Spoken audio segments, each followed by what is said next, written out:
Hello and welcome to another vlog.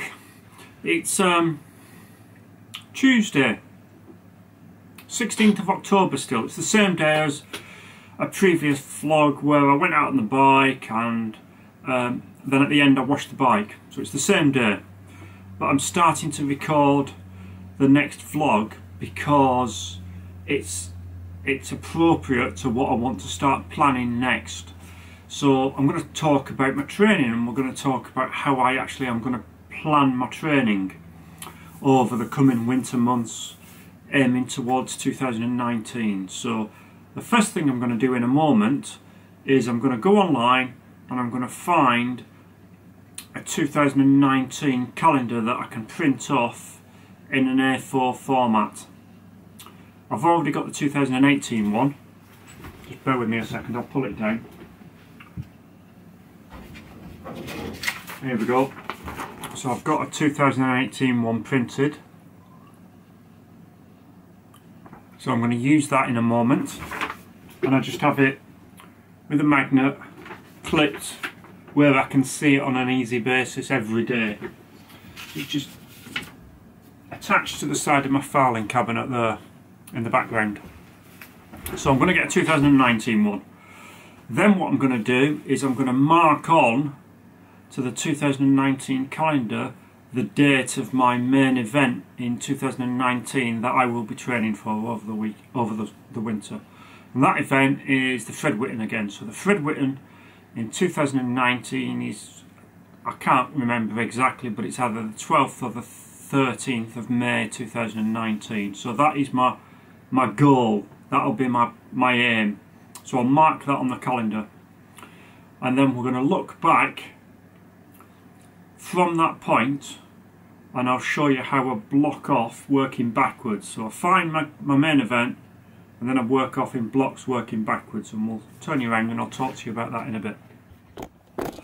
Okay, so I've now found, or managed to find, the correct formatted 2019 year calendar that I printed off with Monday start. Right, got a marker. So where are we? 12th. There's May. 12th of May. Okay, so there's my one for last year, and then I'm going to try and do this.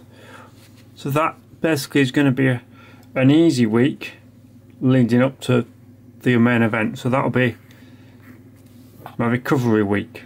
So I'll mark that as rest. Then the rest is 3 week blocks I work on. So 3 weeks of building and a week recovery. So 3. Go to April. So that one's 3. 3, 2, 1. Recovery. 3. March. 2, 1. Recovery. 3, 2, 2, 1. Recovery. 3, 2. On to January. 2, 1. Recovery. 3, 2. Then we're over here on December. These are the other way up, or they're slightly different, I think. The other way up? No, they're not the other way up. It's tracking this way up here. So then, where were we? That's week 2. And I was doing it in pencil, so if it's wrong you can change it. 1. Recovery. 3, 2, 1. That's 1. Recovery. 3, 2, 1. 1. Recovery. Then that's this week, so that should be 3 this week. So which ties in bang on actually. Put you down there. So that actually lines up exactly, because at the moment I'm on week 3 and I was planning on next week being technically a recovery week, although I'm going to swap them round. So occasionally I will do a 4-week build block and then a recovery week and then a 2-week build block. So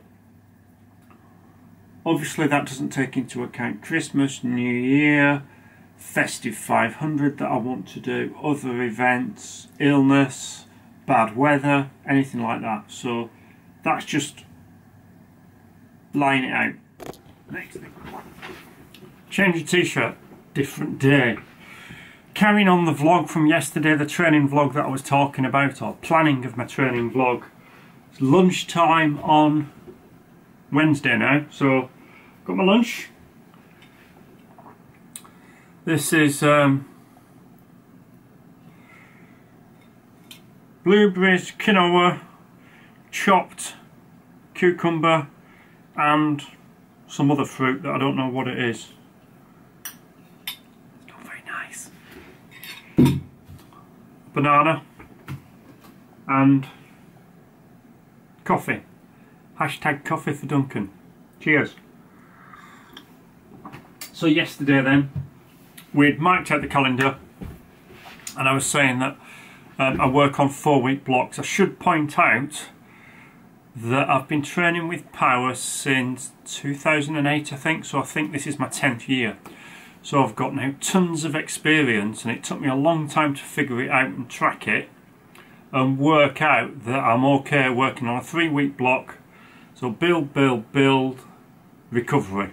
So you build the training load, build the training load, build the training load, recovery week, and then repeat. So you get like a sawtooth. But of course you want that general trend to be upward, or depending on which way you're going. That way, that way. Anyway, so yeah, I've got tons of experience of doing this. I've been coached in the past. I've got an itchy nose, excuse me. And I've got plenty of training books and reading material that I've studied and read over the years on all sorts of different aspects of training. I mean, that was the first one I bought back in the 80s, and I used to follow that. And I've got Hunter and Coggan power training book, and I've read this, and I've got Peter Reed's book, The Black Book, and I've got Joe Friel's cycle training book, and I've got the triathlete book, and so I've done lots of different things over the years, and I've found what works for me. Please don't think that me telling you what I'm doing is going to work for you at all. You've just got to go out and experiment and find what works for you. So I've drawn in my main event, we worked out the blocks. The next thing that I'll do is that period of time from now to my main event, I'll split up into 3 sections. And those sections roughly will be, first of all, a traditional base period. We'll call it base, but it's not going to be a traditional base period because I'll talk about that specifically in a moment. There'll be a build phase, and then there'll be a speciality phase. And when I say a speciality phase, all that means is just taking your general training and tailoring it to the event that you're doing. So if I was doing a time trial, I'd be doing specific time trial in speciality type training at that point in time. So I'd be making sure I was on the time trial bike, in an aero tuck, VO2s, long VO2s, threshold work, all that sort of stuff. But I'm not doing that. So my main focus, my main event is an endurance based event. Talking about the base period, I don't need to do much specific base period because of course with me doing 100-mile rides every month, I've built up and I'm keeping a really good base.